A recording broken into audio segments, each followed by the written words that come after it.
My mother, Roberta, would often say, "It's about time."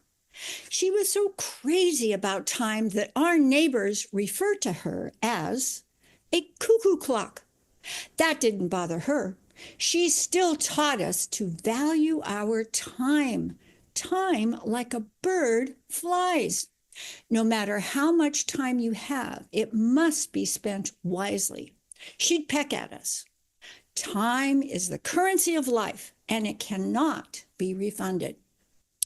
Living in upstate New York, she got us up with the chickens to milk the cows. We would complain, and she warned us that grousing was a waste of time.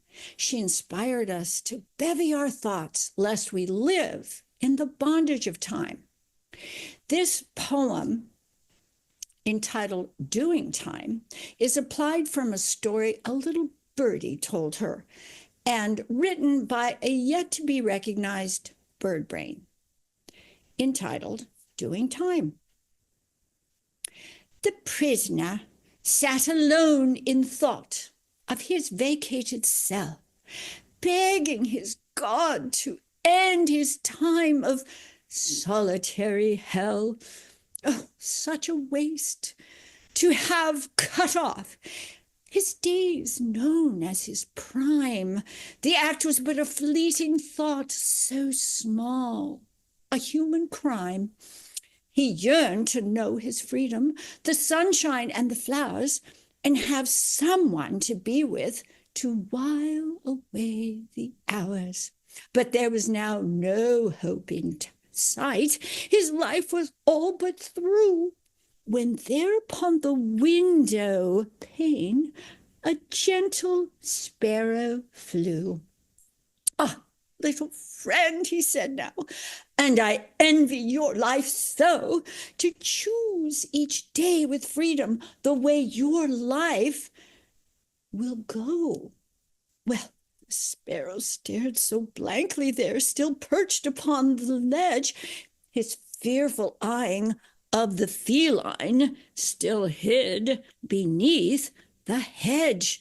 "Ah," said the sparrow then in fear, his voice so full of grief, "I may as well be just like you, or bonded as a thief, for though I am considered good and not committed crime, you and I, we in our own way live in thoughts of bondage, doing time." It basically reminds us how our thoughts define our life. My mother felt that the time we spent complaining or off on a lark could be used doing something more constructive, like our cousin Davella was doing in Australia. Davella was very involved with environmental issues. She saw how companies were goosing up their profits by treating people in her community like stool pigeons, and then watching them eat crow. A song by Tom Lear inspired her speaking perch of awareness and chirps volumes. It is entitled Poisoning Pigeons in the Park, referencing consumers as sacrificial fodder in exchange for profits. Meanwhile, back on the farm, my mother would bird dog opportunities for us to leverage our efforts and avoid procrastination. "Just do it," was her bird call. To her, a bird in the hand was worth two in the bush. We learned how to save time using Google Maps, to take shortcuts, and jaywalk. My mother encouraged us to leave a legacy that went beyond the egalitarian strides that had been made so far.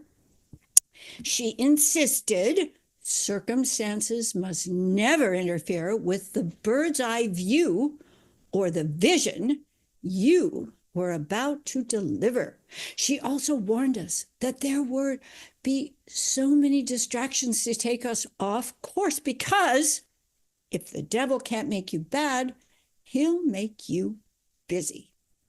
In time, we children migrated from our home. As you know, my parents became empty nesters.